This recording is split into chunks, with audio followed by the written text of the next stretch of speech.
Hola, buenos días.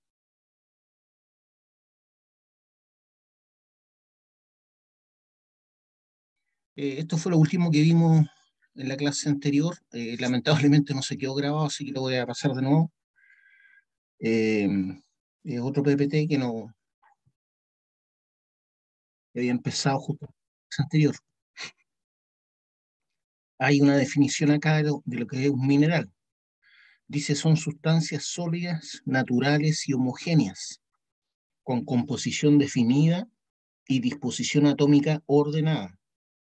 Son el resultado de procesos inorgánicos y componen las rocas de la corteza terrestre. Pueden formarse de un solo elemento, como en el caso del diamante, que lo hace a partir del carbón, o de dos elementos, como la pirita, que está conformado por el hierro y el azufre, o de tres o más elementos, como lo son los feldespatos, los piroxenos y los anfíboles. También se da el caso de que un mismo elemento genere varias especies de minerales. Aquí tenemos un ejemplo, ¿cierto? Como el carbón o el carbono puede generar un diamante o puede generar grafito. O que lo hagan la unión de dos elementos como la pirita y la marcasita, ¿ya? La pirita también es hierro con azufre y la marcasita igual. Entonces, a partir de dos elementos iguales, se forman dos minerales distintos.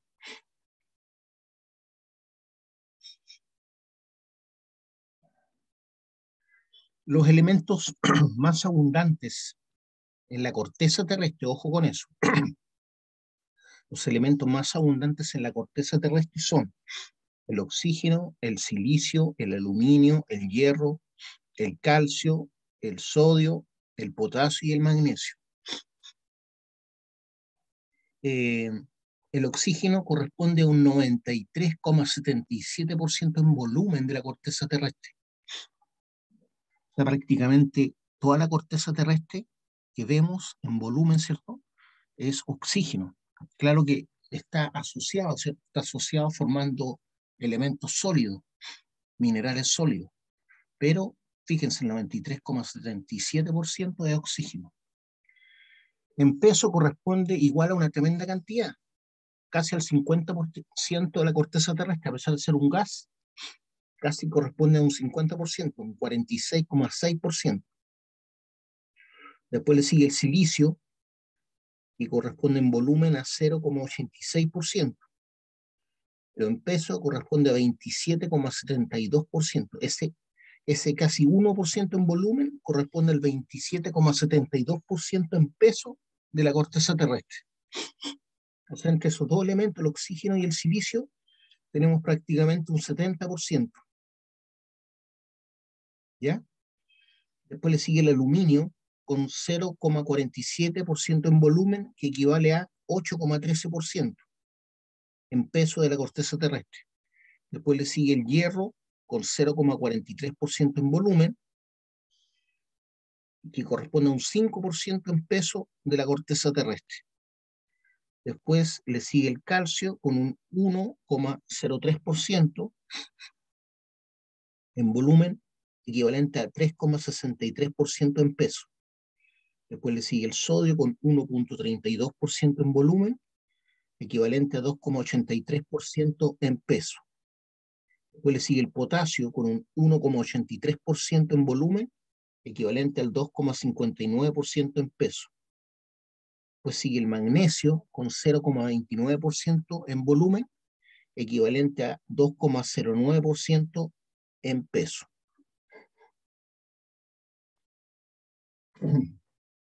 Elementos claves, elementos claves. Los silicatos y los óxidos son los principales constituyentes de la corteza terrestre, gracias a 8 elementos que reaccionan de manera fundamental con los demás para producir otros compuestos, ¿ya?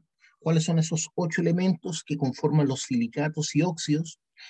El oxígeno, principalmente, ya sabemos que corresponde a un 46,6% en peso, es fundamental en la formación del agua y es parte vital en la atmósfera. Es un elemento no metálico, altamente reactivo, formando óxidos con los otros elementos. El oxígeno es un combustible también, ¿ya? Por eso hay que tener mucho cuidado cuando uno visita a un enfermo, ¿cierto? De no prender un cigarro o no sé, cualquier cosa que pueda hacer que el oxígeno que se le está dando a los enfermos, hay cañerías de oxígeno en todas las salas que pueden reaccionar con un fósforo o con una chispa. Pues le sigue, pues está el silicio, ¿cierto? Estamos hablando de los ocho elementos clave que reaccionan con otros para formar los silicatos y los óxidos. El silicio es un elemento metaloide presente en los silicatos y en el aluminio, perdón, en los aluminosilicatos. Cuando dice que es metaloide, es que tiene características de metal, sin serlo al 100%, ¿ya? Si podemos hablar así. Elemento metaloide, el arsénico también es un metaloide, presente en los silicatos, entonces el silicio, y en los aluminosilicatos, de los cuales el más abundante es el cuarzo. También se utiliza para aleaciones con el hierro en los ferrosilicatos. El aluminio es un elemento metálico que aparece siempre en combinación con otros elementos, sobre todo en aleaciones ligeras. Es resistente a la corrosión, ligero y buen conductor eléctrico. Esas son las características principales del aluminio. Pues le sigue el hierro, que es un elemento metálico y constituyente de óxidos, silicatos, óxidos hidratados, carbonatos y sulfuros. O sea, aparecen todas esas combinaciones. Elemento metálico y constituyente de óxidos, silicatos, óxidos hidratados, carbonatos y sulfuros. Se le puede encontrar de manera natural y aliado con el níquel. Por ser el principal componente del acero, es el metal más importante de la industria. El calcio es un elemento metálico, se encuentra en silicatos, carbonatos, fosfatos y sulfatos. Se adiciona en la fundición de metales para separar otros elementos y compuestos como el oxígeno, el fósforo, el azufre y los halógenos. En la química orgánica es un importante agente deshidratador o reductor.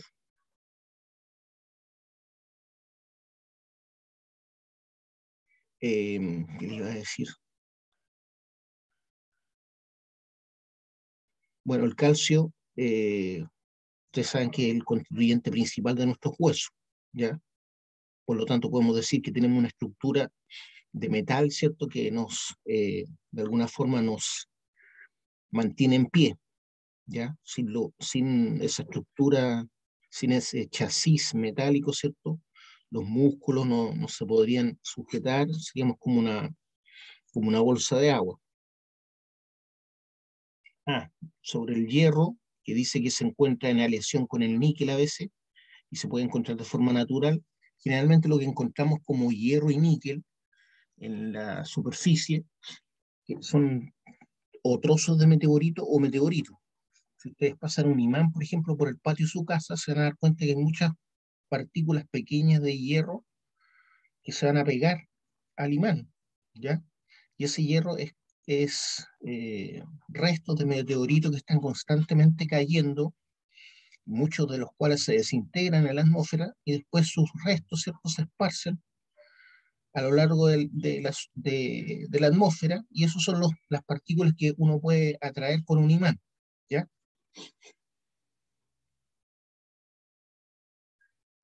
Estamos hablando de 8 elementos clave, ¿cierto? También está el sodio, que es un elemento metálico también interesante, ¿cierto? Elemento metálico que reacciona violentamente con el agua, ¿ya? Se encuentra en silicatos y carbonatos hidratados. Se usa como núcleo en los cables eléctricos, se usa como núcleo en los cables eléctricos. Acuérdense que es un metal. El potasio es un elemento clave también en todo lo que es la agricultura. Es súper necesario el potasio, ¿cierto?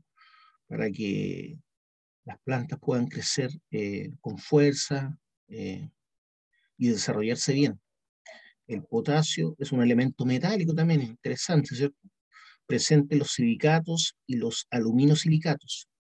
En el área agrícola se utiliza como fertilizante en forma de sulfato, cloruro o en combinación de nitrógeno y fósforo. El magnesio, elemento metálico también que aparece combinado en silicatos, óxidos, hidróxidos y carbonatos.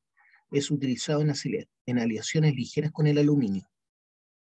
El magnesio también reacciona violentamente a la llama de fuego. Así, no sé si en el colegio ustedes vieron con el profesor de química cómo reacciona una cinta de magnesio a una llama abierta, como un fósforo, ¿cierto? O como un encendedor. Utilizaban virutas de magnesio para la fotografía antes. Ese era el flash. Se ponía sobre una placa metálica, ¿cierto? Se levantaba esa placa metálica con viruta de magnesio y se le acercaba un fósforo, ¿ya? Una llama abierta. Y es tan rápida la combustión del magnesio, que siendo un metal, ¿cierto? Es muy reactivo al fuego. Y esa llamarada era el flash. De hecho, en los 80 se vendían cubos de flash que se iban girando en la medida que uno iba sacando las fotos y se tendían a derretir, ¿cierto? Porque tenían magnesio en el centro.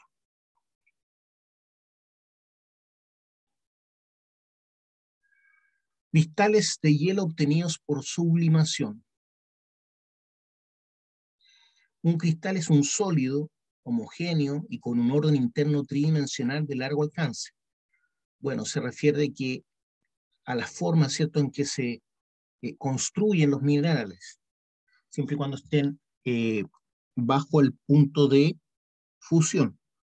Ya el mercurio, por ejemplo, no lo encontramos en estado sólido a la temperatura nuestra, ¿cierto?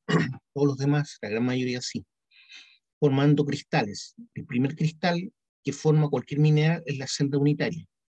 Por eso dice un cristal es un sólido homogéneo y con un orden interno tridimensional de largo alcance. O sea, se pueden unir cientos, millones de estas celdas unitarias que pueden permitir ver ese cristal a simple vista, como los que tenemos ahí, ¿cierto?, en la imagen.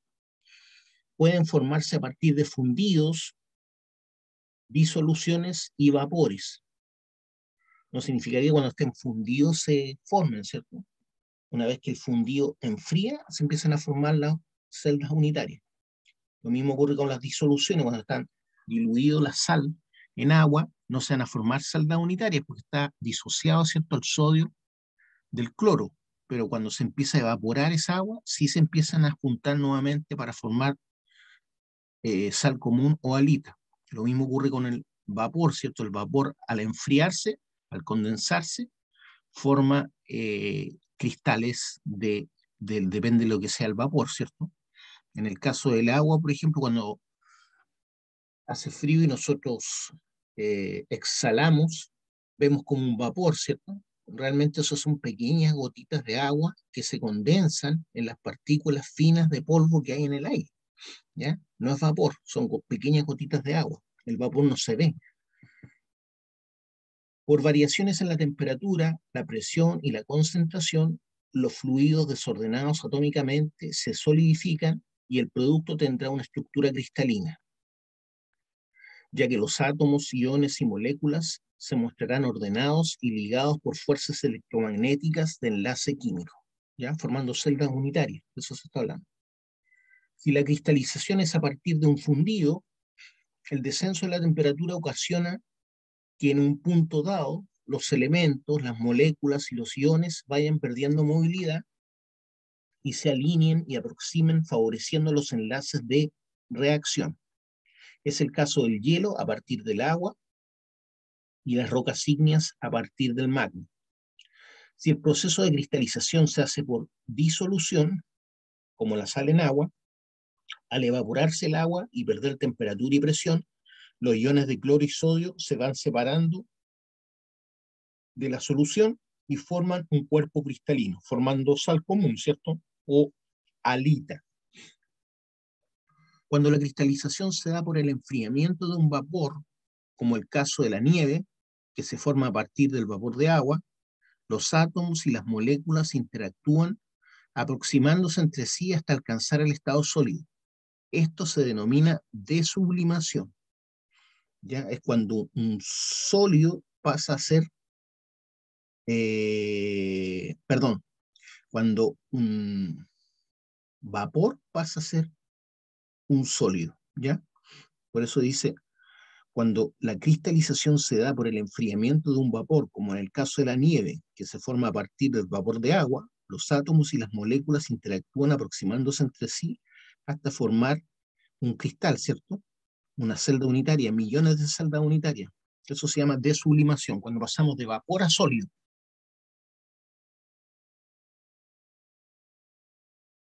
Cuando pasamos de sólido a vapor se habla de sublimación, de vapor a sólido. Ahí tenemos dos imágenes que están mostrando, ¿cierto?, cómo es la unión, ¿cierto?, entre los átomos y iones para formar estructuras. Lo que tenemos a la izquierda es una estructura cristalina o que está bien formada, ¿cierto? Tiene ángulos, tiene aristas que son claramente definidas. Así es la estructura cristalina. En cambio, a la derecha tenemos una estructura amorfa, o sea que no se formaron cristales. No es que no esté sólido, está sólido, pero fue tan rápido el enfriamiento que no se alcanzaron a formar cristales. Eso ocurre con la lava, con el vidrio. Así es el vidrio o la lava al microscopio. Para que la solidificación de los materiales termine con la formación de cristales, es muy importante la velocidad a la que decrece la temperatura, pues si ella termina siendo muy rápida, ¿cierto?, el crecimiento y alineación de los cristales será amorfo y se formarán agregados considerados como líquidos de elevada viscosidad, como el caso del vidrio. El vidrio es un líquido subenfriado, así se llama, considerado como líquidos de elevada viscosidad, como en el caso del vidrio. A los minerales que no poseen estructura cristalina se les llama mineraloides.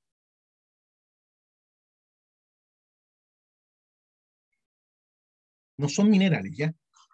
Perdón, no son cristales, son cristales. A los minerales que no poseen estructura cristalina se les llama mineraloides. Ahí vemos el ion sodio y el ion cloro, ¿cierto?, que se enganchan a través de la entrega del sodio al cloro de un electrón, ¿ya?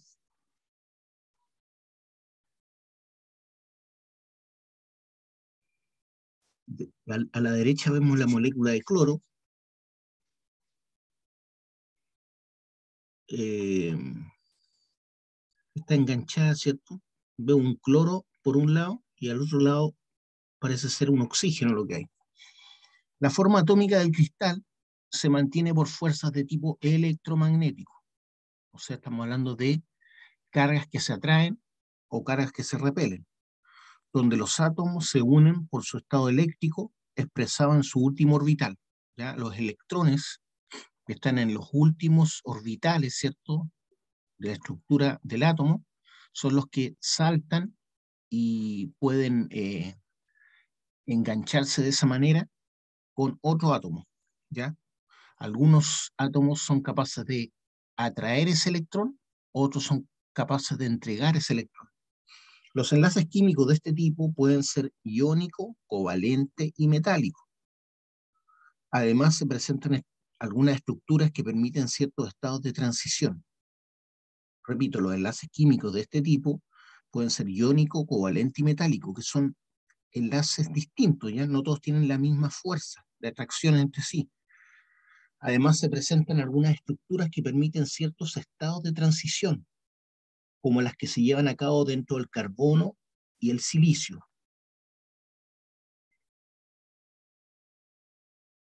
Ahí tenemos un ejemplo de una estructura cristalina, ¿cierto?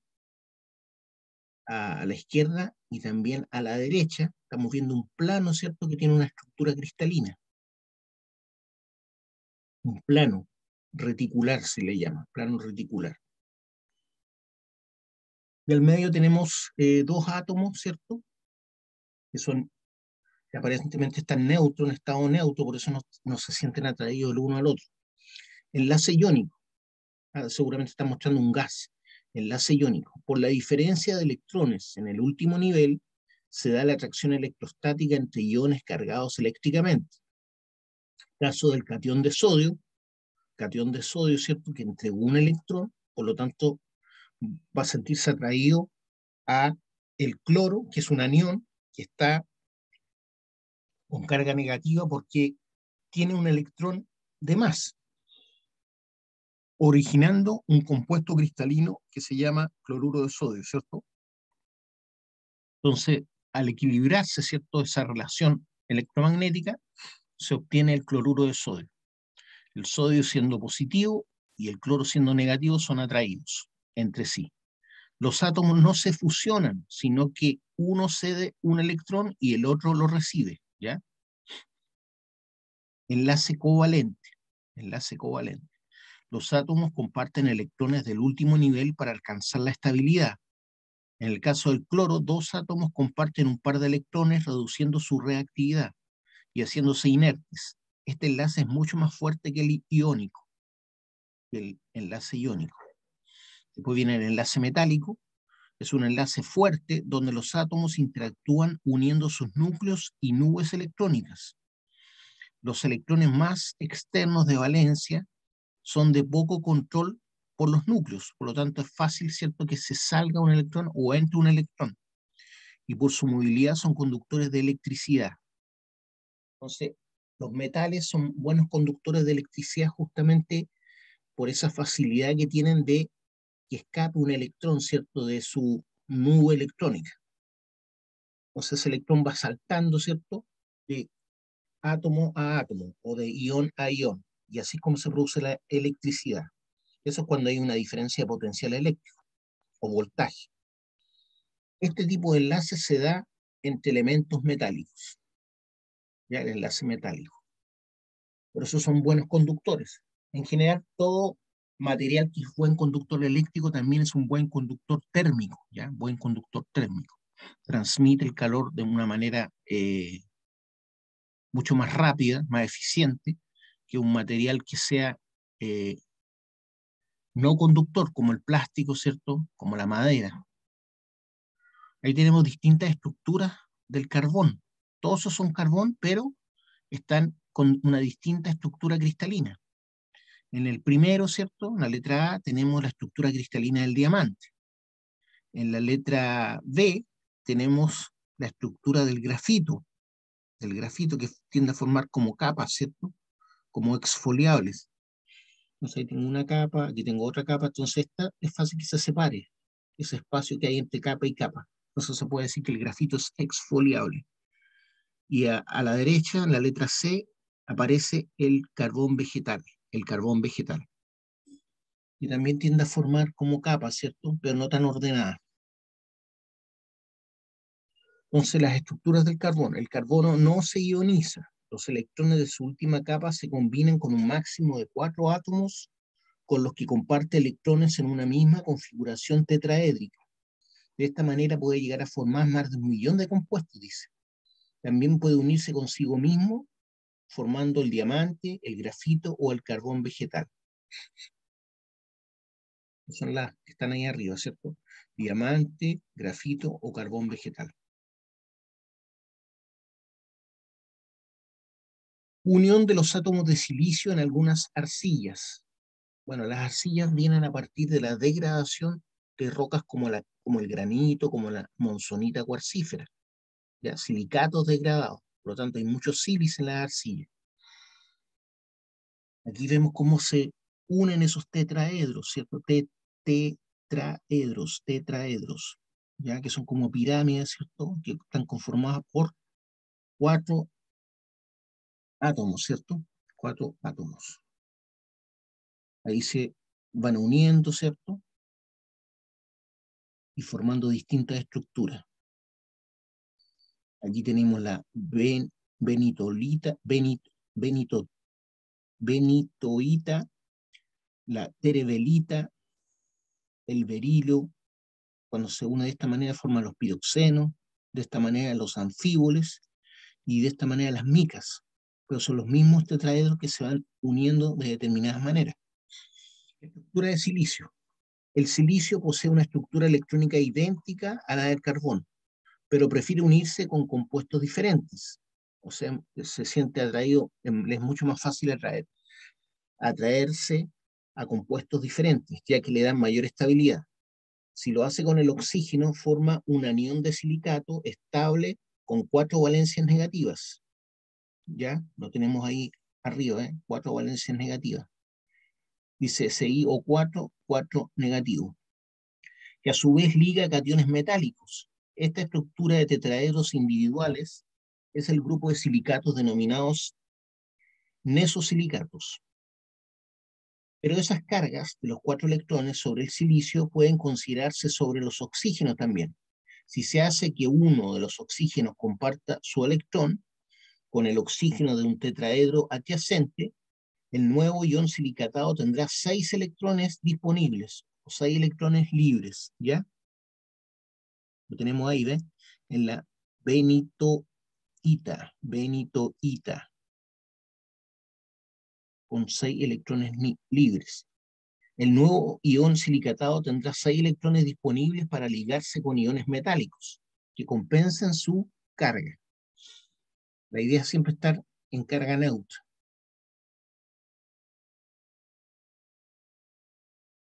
Lo que son las aleaciones, es la combinación, ¿cierto?, de metales. Esa combinación es una combinación eh, que no implica que haya estructuras cristalinas distintas, es solamente la unión, ¿ya? Pero no a nivel de solución, es una aleación, ¿ya? Son masas metálicas constituidas por iones metálicos en los cuales los electrones que sostienen el conjunto transitan sin sujeción a un núcleo específico, ¿ya? No es una estructura cristalina. El tamaño de los iones, la fuerza con que se atraigan los electrones y el número de estos cedidos por cada metal al nube común condicionan la variedad de aleaciones. El mercurio, por su forma líquida, forma amalgamas con otros metales, por ejemplo, con el oro. Por ejemplo, si ustedes tienen un anillo de oro y se les rompe un de estos termómetros con mercurio y el mercurio se llega a acercar al oro, el oro da la idea como que se pierde, porque es como que chupa, es increíble, pero es como que chupara el mercurio y queda como parte del anillo. Y el anillo va a quedar, ya no va a tener el color de oro, va a formar una amalgama con el oro. La única forma de sacarlo, ¿cierto? Eso es calentando el fuego para que se evapore el, el mercurio que quedó adherido al anillo. Si los iones son grandes, en sus espacios intraiónicos pueden acomodarse otros iones más pequeños, aumentando la densidad de ese material, ¿cierto? Resistencia y dureza de la masa, como es el caso de la obtención del acero, donde los espacios iónicos del hierro son llenados con carbono. También pueden ser llenados con vanadio, cromo o wolframio o molibdeno. Entonces ahí voy a dar distintas características, voy a tener distintas aleaciones. Vamos a decir que tengo acero al carbono, acero al vanadio, acero al cromo, acero al wolframio, acero al molibdeno. Por ejemplo, el acero al molibdeno, que se utiliza mucho en minería, es un acero muy resistente, ¿cierto?, a la abrasión. Entonces, hay algunos, por ejemplo, como el acero al cromo, que se vuelve acero inoxidable. Entonces, dependiendo de la aleación, va a tener distintas características o distinta resistencia mecánica. Todo depende de lo que yo quiera conseguir. Si lo que se quiere obtener es una aleación que sea mala conductora de la electricidad, se buscarán metales donde el uno tenga un mayor control de los electrones de valencia que el otro, de manera que su movilidad se reduzca, ¿cierto? Es el caso del estaño y el magnesio, ¿cierto? El estaño y el magnesio tienden a reducir, ¿cierto?, la velocidad de traspaso de un ion a otro de los electrones.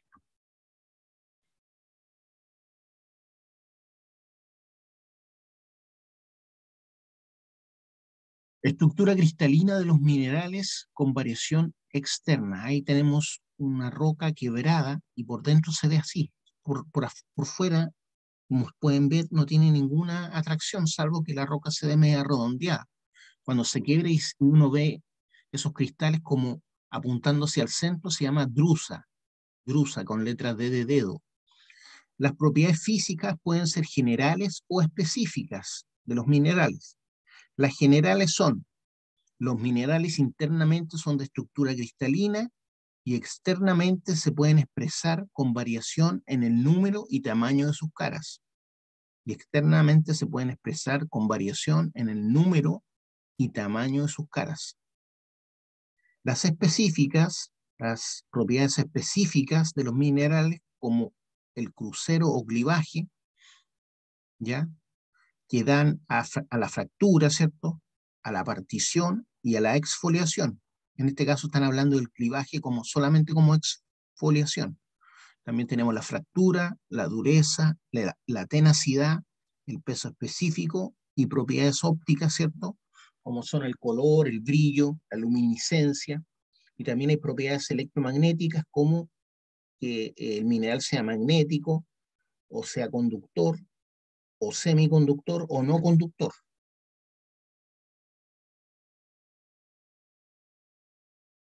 Crucero o clivaje. Ahí arriba tenemos a la izquierda, ¿cierto? Una mica, donde vemos que hay una capa de mica, ¿cierto? Como que se está separando. Bueno, así es la mica. Tiende a formar como una torta de 1000 hojas, si se dan cuenta, y uno puede sacar, desprender capas de mica fácilmente. Esa capa está constituida igual por millones de celdas unitarias, no es el espesor de una sola celda unitaria, ¿ya? Son muchas que están ahí. Crucero o clivaje. Cuando por efectos de la presión un mineral se separa en planos de posición con una geometría definida, si la estructura es laminar, como la mica, se habla de exfoliación. Pero si es de cubos o prismas, como la magnetita que está al medio, ¿cierto? En la foto, se llamará partición cuando se quiebre, cuando se separen. Partición. También tiene tet- tetraedros, ¿cierto? Tetraedros, si se dan cuenta. Según el grado puede ser perfecto, bueno o imperfecto la partición o la exfoliación. La mica y el cinabrio tienen exfoliación perfecta, pero el berilo, en algunas partes dice berilio, y el apatito la tienen menos definida, y la anhidrita no la presenta la exfoliación. La magnetita muestra partición octaédrica, octaédrica. El piroxeno tiene partición básica, el corindón romboédrica y la calcopirita, que generalmente se presenta en masas, puede presentarse en cristales que aparecen tetraedros, tetraedros. A la derecha tenemos oro nativo, así se encuentra el oro nativo, ¿ya? Eso es cuando se encuentra en el cerro, ¿cierto? Porque cuando uno encuentra pepitas de oro, eso ha sido de alguna forma redondeado por el roce, ¿cierto?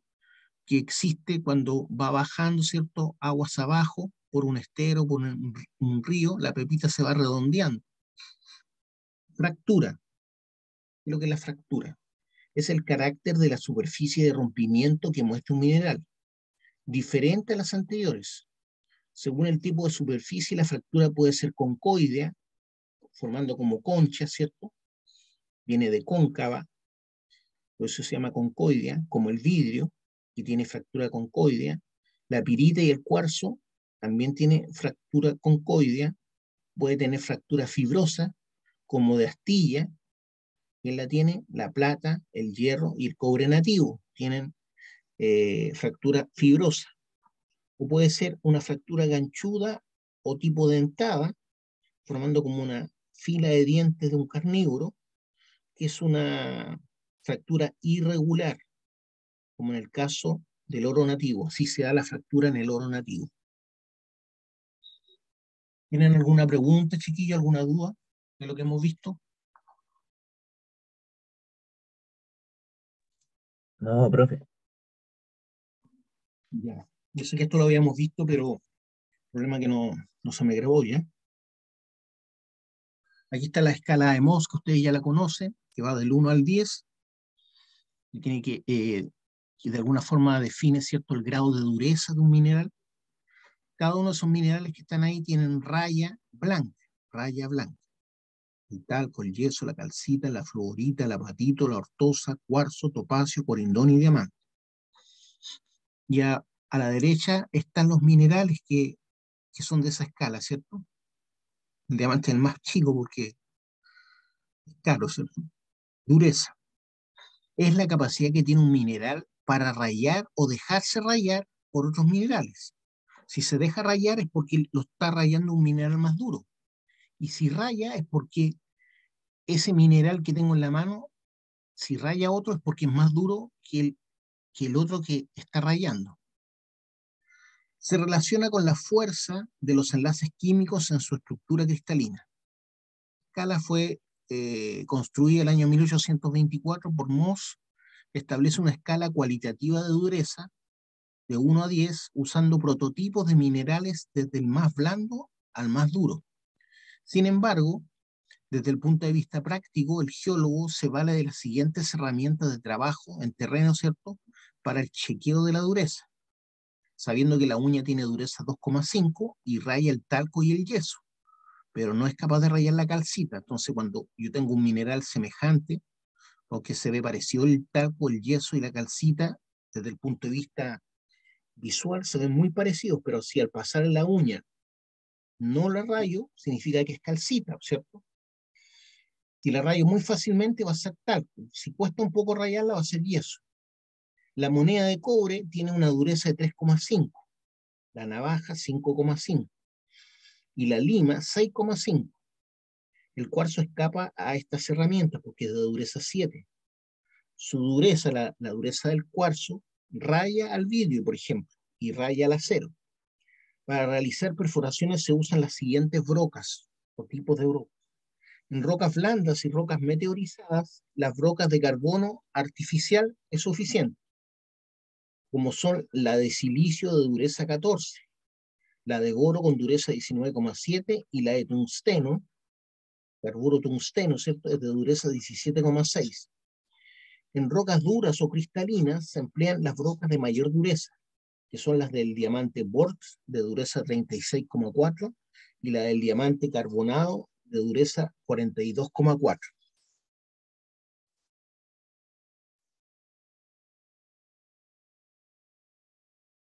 Esas durezas son distintas a las durezas del 1 al 10, ¿ya? Se llaman escala de dureza BRIT. Tenacidad. Es la resistencia del mineral a diferentes tipos de esfuerzos, ¿ya? Cuando es sometido a esfuerzos como golpes, eh, si resiste es porque es muy tenaz. Entonces la tenacidad es la resistencia del mineral a diferentes tipos de esfuerzos. Si se deja romper, desgarrar, moler o doblar, las clases de tenacidad son las distintas. Hay varias, ¿cierto? Si es muy duro, va a ser frágil y se va a quebrar, como la calaverita, la margarita y la pirita. Son minerales muy duros, por lo tanto son frágiles. Si es maleable, o sea, yo lo puedo conformar con láminas, conformar a láminas, con martillazo, por ejemplo, puedo dejar un mineral como una lámina, significa que el mineral es maleable, como el cobre, la plata y el platino, son minerales maleables. La plata y el platino también son minerales maleables. Eh, También tenemos que un mineral puede ser séptil si se deja rebanar.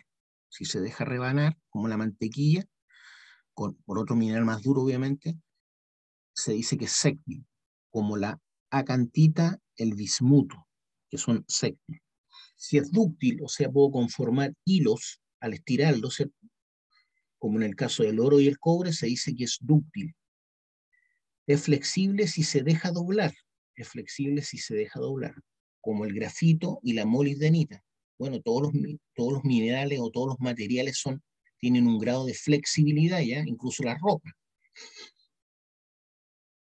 Entonces, pero aquí se está hablando de algo más notorio, ¿cierto? Flexible si se deja doblar, como el grafito y la molibdenita, y se dice que el mineral tiene una tenacidad elástica si al dejar de aplicar la fuerza recupera su forma original. Se dice que es elástico o elástica. Si recupera su forma después del esfuerzo, como en el caso de la moscovita, ¿cierto? Que es una mica que habíamos visto al principio, que se estaba separando como una lámina. La flogopita y la biotita. La biotita también es una mica. Entonces las micas son elásticas, porque al dejar de aplicar las fuerzas se devuelven a su estado original. Hay un metal que es elástico, ¿lo conocen o no? Cuál, ¿Cuál metal es bien elástico? ¿Saben cuál es?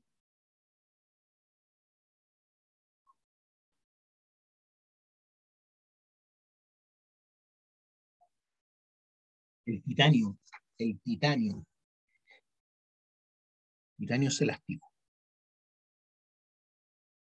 Peso específico, también lo habíamos visto, es el peso de la muestra sobre el peso del agua a 4 grados Celsius, cuando de ambas sustancias se contrastan volúmenes iguales. O sea, estoy contrastando, por ejemplo, 1 centímetro cúbico de agua con 1 centímetro cúbico de otra cosa, como por ejemplo el oro. Entonces, se va a ver que 1 centímetro cúbico de agua respecto al 1 centímetro cúbico de oro es 19,3 veces ese centímetro cúbico de agua. Entonces hablamos de peso específico 19,3. Dicho valor depende de dos parámetros, la clase de átomos y la estructura cristalina. Obviamente hay átomos, por ejemplo, muy livianos como el hidrógeno, que está formado por un protón y un electrón, y otros muy pesados como el oro, ¿cierto? Que está formado por muchos protones, neutrones y muchos electrones. Entonces son más pesados, hablamos de peso atómico mayor. Entonces, entre más peso atómico tenga un mineral, obviamente va a tener un peso específico más alto.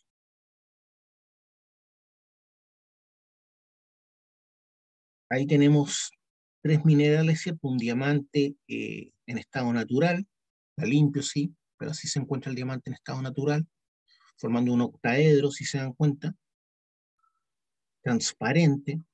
Tenemos una varitina, que es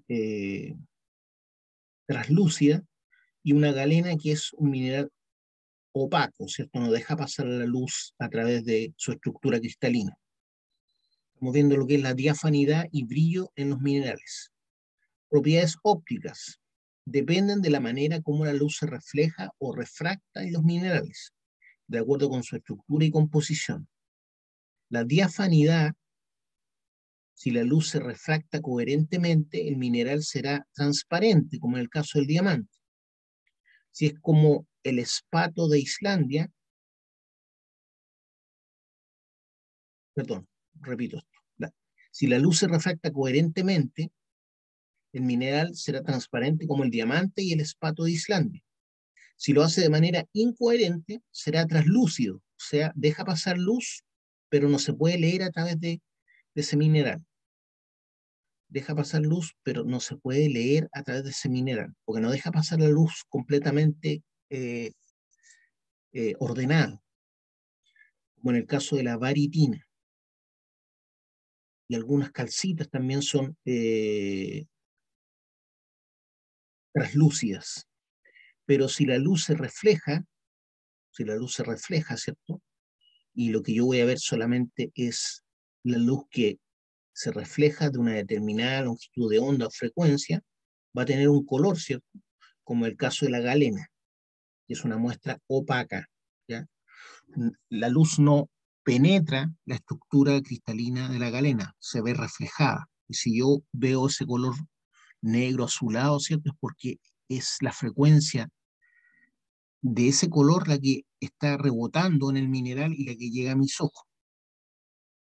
Brillo, brillo. Existe el brillo metálico y el no metálico. Dentro del brillo no metálico hay varios tipos. Brillo es el grado de reflexión que experimenta la luz en los cuerpos opacos. Si la reflexión es coherente, la superficie de rebote es pulida, ¿no?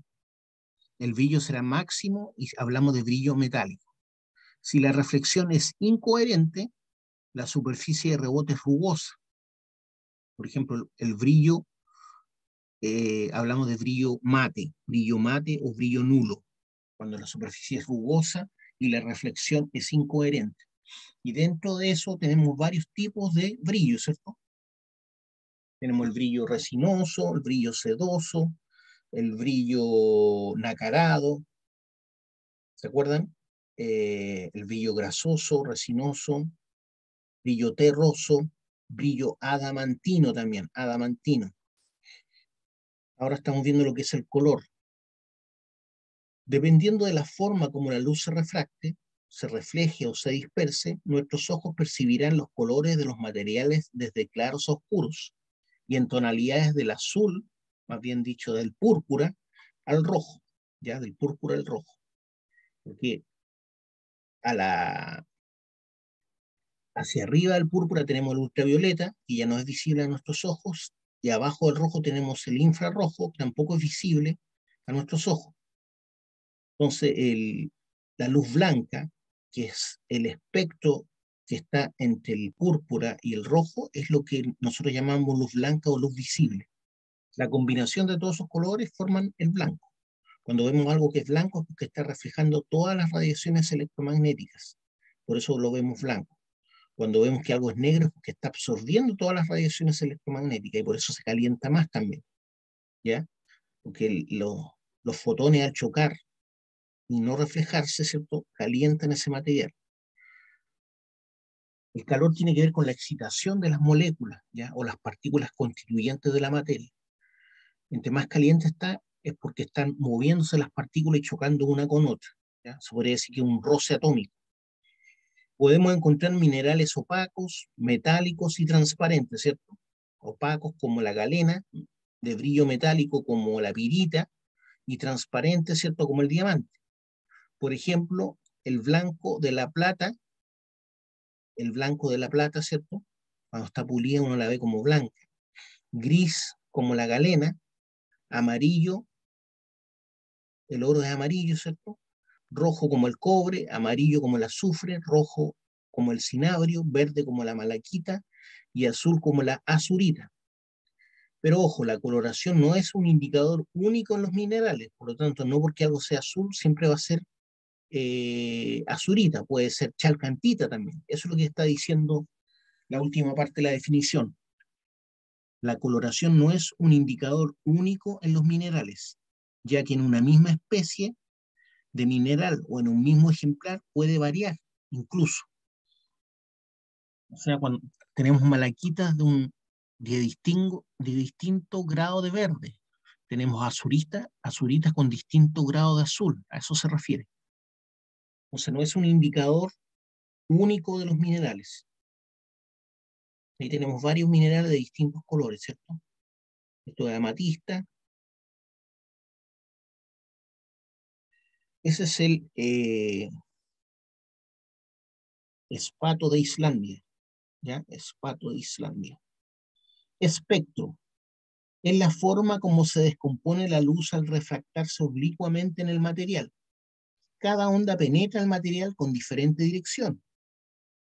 Por la anisotropía, algunas pueden reflejarse sobre caras internas del cristal, otras pueden quedar absorbidas y otras pueden atravesarlo.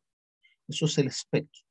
Como consecuencia, el mineral puede presentar irisación. Como consecuencia, el mineral puede presentar irisación, como en ciertos piroxenos y feldespatos, o birefrigencia, que se ve una doble imagen por doble refracción, como el caso del espato de Islandia. Eso que tienen ahí en la mano es un espato de Islandia y están viendo ustedes que están, están viendo esa línea que está debajo, ¿cierto?, del espato de Islandia, y al ponerlo arriba, ve que se refleja parte de la línea, mantiene la dirección y otra se cruza en 90 grados. O sea, la luz que penetra el espato, una toma la dirección perpendicular y otra en la misma dirección. Eso es la birefrigencia. La raya o huella. Hay dos formas de ver la raya, entonces, como les decía. Una es qué mineral raya a otro. Cuando hago contacto un mineral con otro, hablamos de que, por ejemplo, el cuarzo raya al acero o al vidrio. ¿ya? Pero la otra forma es qué coloración da un mineral al pasarlo sobre una placa de porcelana. Eso también es la raya. Obviamente la porcelana tiene que ser más dura, ¿cierto?, que el mineral que está pasando encima. Cuando hablamos de raya, es simplemente pasar el mineral sobre otro o sobre ese trozo de porcelana blanca. Entonces, cada mineral tiene una raya y nos ayuda ese color, sabiendo lo cual es, ¿cierto? La raya de un determinado mineral, saber distinguir qué mineral es, el conocer la raya.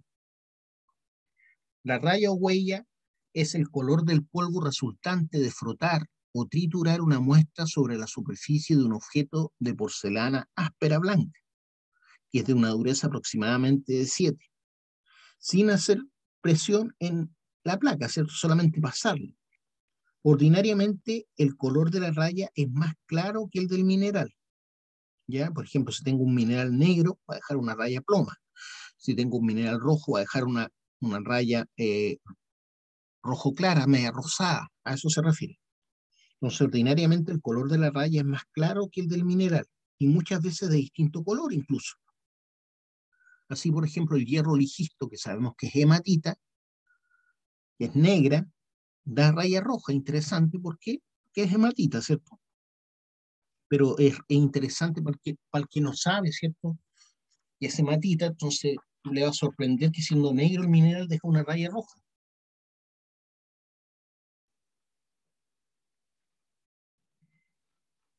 La pirita, que es amarilla, produce una raya negra. La pirita, que es amarilla, produce una raya negra. Propiedades electromagnéticas. Hay varias propiedades electromagnéticas. Tenemos la conductividad eléctrica, la piroelectricidad, la piezoelectricidad y el magnetismo. Cuando hablamos de propiedades electromagnéticas, se relacionan cómo responden los minerales a las fuerzas eléctricas y magnéticas. ¿Cómo responden estos minerales a las fuerzas eléctricas y magnéticas? Por ejemplo, la conductividad eléctrica. ¿Un mineral es capaz de transmitir electricidad? ¿No es capaz? ¿O solamente es semiconductor? A eso me refiero. Los minerales con enlaces puramente metálicos, como los metales nativos, son excelentes conductores eléctricos. Aquellos en los que el enlace es parcialmente metálico y hay pocos electrones móviles, como algunos sulfuros, son semiconductores. Las cerámicas, por ejemplo, están formadas por las arcillas, los silicatos y los diamantes, por su estructura interna, minerales iónicos o de enlace covalente, no son conductores. La sal no conduce la electricidad porque está compuesta de iones y los iones son fijos. Solo vibran, pero no se desplazan. ¿Por qué? Porque están en neutralidad, ¿cierto? La piroelectricidad se produce cuando se desarrollan cargas positivas y negativas en los extremos de un eje cristalino. Eso por variación de la temperatura en el mineral. Eso ocurre en la turmalina, ¿ya? Tiene piroelectricidad. Eso es cuando calentamos el mineral, se produce esa carga negativa y positiva dependiendo en qué eje cristalino estoy, en qué lado del eje cristalino estoy. La piezoelectricidad se presenta cuando se produce electricidad al presionar un cristal o un mineral sobre un determinado eje. Por ejemplo, eso ocurre con el cuarzo, la piezoelectricidad. El magnetismo, cuando los minerales son atraídos por imanes o electroimanes. La magnetita es muy atraída, ¿cierto?, a un imán. La pirrotita también. La ilemnita y algunos tipos de hematitas son imanes naturales. Por ejemplo, cuando estamos en una mina de hierro, se hace la separación por magnetismo, ¿cierto?, del mineral útil para hacer hierro, del mineral que no tiene una concentración suficiente como para hacer hierro. Entonces, eso lo van separando por magnetismo. Hablamos de la piezoelectricidad. Bueno, el sílice tiene esa característica, ¿cierto?, de que al presionarlo se carga eléctricamente. Pero además, ustedes saben que las las celdas fotovoltaicas, perdón, están hechas con sílice, ¿cierto? Parte de su estructura es silicatosa. Y la gracia de esa estructura silicatosa es que al recibir un fotón, esa estructura libera un electrón, o sea, se excita el material con la llegada de un fotón y libera un electrón. Y de esa forma se genera electricidad a partir de la luz solar o de la luz en general, ¿ya? Aquí estamos hablando de los sistemas cristalinos, sistema cúbico, ortorrómbico y tetragonal. La forma de los minerales presentan 7 sistemas cristalinos que a su vez generan 14 redes espaciales. Se llaman las 14 redes de Bravais. Voy a anotar ese nombre para que no se lo olvide.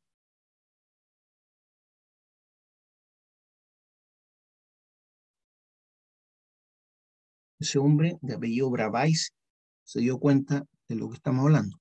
La forma de los minerales presentan 7 sistemas cristalinos, ¿cierto? Que generan a su vez 14 redes espaciales. 7 con la geometría de esquinas y 7 de repetición. 7 con la geometría de las esquinas y 7 de repetición, tomando lugares interiores del cristal. Algunos minerales pueden presentar estrías o bandas o maclas, que son formas de empotramiento de un mineral con otro, propia de cada especie. Los sistemas cristalinos son las celdas elementales, aquí hablan de células, de lo mismo que celda. Los sistemas cristalinos son las células o celdas elementales posibles en las cuales cristalizan los minerales. Pueden darse 32 clases de celdas unitarias y por la disposición de ángulos y ejes, 230 grupos espaciales. Para las formaciones siguientes, por ejemplo, en donde A, B, C y D definirán los ángulos y A, B, C y D los ejes de los cristales, tenemos que en el sistema cúbico o isométrico, que es una forma de dado o de cubo, A, o sea, el ángulo A es igual al ángulo B, es igual al ángulo C, y todos tienen 90 grados. Y las aristas A es igual a B y es igual a C. Eso se da en el sistema cúbico o isométrico. En la simetría, 4 ejes ternarios, son 4 ejes ternarios. Ejemplo de minerales que cristalizan dentro del sistema cúbico, ejemplo, la halita, ¿cierto? La sal común, la pirita, la fluorita y el oro nativo también pertenece al sistema cúbico o isométrico. Y ahí arriba tenemos una fluorita, ¿cierto? Que pertenece al sistema cúbico. Estas piezas son piezas de museo, ¿ya? Es difícil encontrar piezas tan bonitas y tan grandes como para poder verlas a simple vista. También también tenemos el sistema cristalino ortorrómbico, que es de base rectangular y altura perpendicular a la base. Ahí tenemos que el ángulo A es igual al ángulo B y es igual al ángulo C, y todos miden 90 grados. Y las aristas son todas distintas. A es distinta a B y es distinta a C, con 3 ejes de simetría binarios, o sea que el motivo se repite cada 180 grados, 3 ejes de simetría binarios. Ejemplos de minerales que pertenecen al sistema cristalino ortorrómbico: está el olivino, la aragonita, el vitriolo de níquel y la marcasita. También tenemos el sistema cristalino tetragonal. La base es un cuadrado y la altura es perpendicular a la base. La base es un cuadrado y la altura es perpendicular a la base. Aquí tenemos que el ángulo A es igual al ángulo B y es igual al ángulo C. Y todos estos ángulos son de 90 grados. Además tenemos que A es igual a B como arista, o sea, tengo dos lados iguales, pero un tercer lado distinto, que es el lado C, con un eje tetragonal en la simetría, tiene un eje tetragonal en la simetría. Ejemplo de estos minerales que pertenecen al sistema tetragonal, está el zircón, la calcopirita, el rutilo y la pirolucita. Entonces tenemos el zircón, la calcopirita, el rutilo y la pirolucita.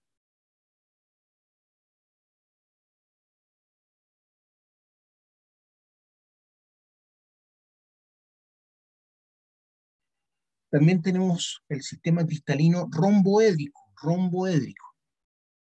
llamado también trigonal. Trigonal aparece en algunos libros. Formaba parte del hexagonal ante este sistema romboédrico. Formaba parte del hexagonal, ahora se llama sistema cristalino romboédrico o trigonal. Tenemos que A es igual a B y es igual a C. Todos los ángulos son iguales, pero distintos de 90 grados. Y los ejes son todos, perdón, las aristas son todas iguales. A es igual a B, es igual a C. Y los ángulos distintos a 90 grados, todos iguales. Con un eje de simetría ternario, dice, con un eje de simetría ternario. O sea, el motivo, ¿cierto? El átomo ese o ión se repite cada 120 grados. Ejemplo, la dolomita, la magnesita y la calcita.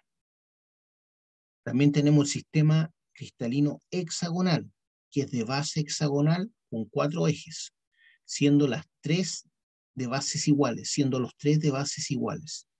Entonces tenemos que el ángulo A es igual al B y es igual al C, y son todos de 90 grados. Pero tenemos otro ángulo que es de 120 grados, que conforma el sistema cristalino hexagonal. O sea, tenemos 3 ángulos de 90 y un ángulo de 120. Y tengo que A es igual a B es igual a C como arista, ¿cierto? Lados A es igual a B y es igual a C, pero tenemos un cuarto lado que es distinto a los anteriores, con un eje hexagonal de simetría. Ejemplo, la pirrotina, el berilio, la nefelina y el grafito. Todos esos pertenecen al sistema hexagonal. Tenemos el sistema cristalino monoclínico con base rectangular y altura perpendicular a un solo eje, donde tenemos que A es igual a B y todos miden 90 grados, A y B. Y C es distinto a 90 grados, C es distinto a 90 grados. Y las aristas A son distintas a la arista B y a la arista C. Entonces tenemos que las aristas son todas distintas. A es distinta a B y distinta a C. Y tenemos que el ángulo A es igual a B y es 90 grados y C es distinto. Con un eje de simetría binario.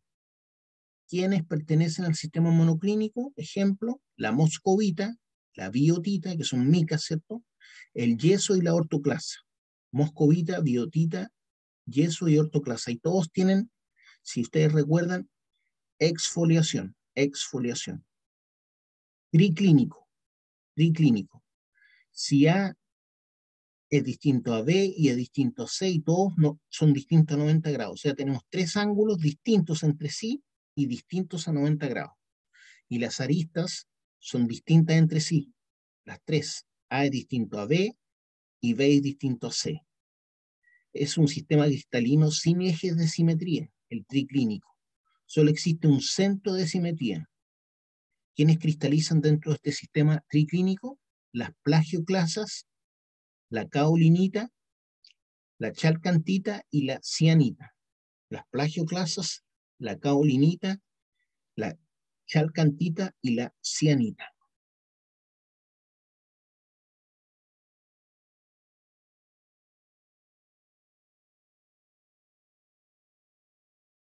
De acuerdo con la composición química, los minerales se agrupan en silicatos, óxidos, sulfuros y sulfatos, carbonatos, elementos nativos y otros grupos más pequeños. Entonces, los principales minerales conforman silicatos, óxidos, sulfuros, sulfatos, carbonatos, elementos nativos como el oro, la plata, ¿cierto? El cobre, que también se da en forma nativa, y otros grupos menores. Arriba tenemos una biotita, al medio una hornablenda y a la derecha una augita. Todos son silicatos. Entonces, el primer grupo, el mayor, ¿cierto? Porque la mayoría de la corteza terrestre está formada por silicatos, y los silicatos tienen sílice y oxígeno siempre. Por eso gran parte de la corteza terrestre es oxígeno principalmente y en segundo lugar sílice. Los silicatos están formados por sílice y oxígeno, por lo tanto son los elementos más abundantes de la corteza terrestre, pero son muchos tipos, ¿cierto? Se subdividen en ferromagnesianos y no ferromagnesianos. Se trata de la unión de un catión más el anión SiO4. Se trata de la unión de un catión más el anión SiO4, que se tiende a combinar muy fácilmente, porque es de valencia 4 negativa, ¿cierto? Los ferromagnesianos con silicatos de hierro y magnesio son oscuros y pesados. Los ferromagnesianos con silicatos de hierro y magnesio son oscuros y pesados. Sobresalen la biotita, que es una mica negra con raya blanca y laminado débil. Después le sigue la hornablenda de brillo vitrio, tipo de anfíbole verde oscuro y negro. Tipo de anfíbole verde oscuro y negro. Sería la hornablenda. Y en el clivaje muestra ángulos agudos. En el clivaje muestra ángulos agudos. La agujita, por otro lado, que también es un silicato, es un tipo de piroxeno con fractura concoidea, ¿ya? La agujita. O sea, es como un vidrio, tipo de piroxeno con fractura concoidea. De iguales colores al anterior, pero mostrando clivaje en ángulos casi rectos. Los olivinos, tetraedros simples de estructura granular, color verde olivo. Los olivinos, ¿cierto? Los se llaman olivinos, tetraedros simples de estructura granular, color verde olivo, y con porcentajes variables de hierro y magnesio. Porcentajes variables de hierro y magnesio. Ya, chiquillos, por hoy lo vamos a dejar hasta acá. Mañana podemos seguir viendo lo que nos queda. ¿Alguna duda, alguna pregunta que me quieran hacer?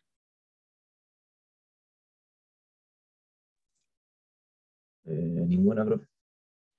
Ya, nos estamos viendo entonces. Chao. Chao, Chao, Igual. profe.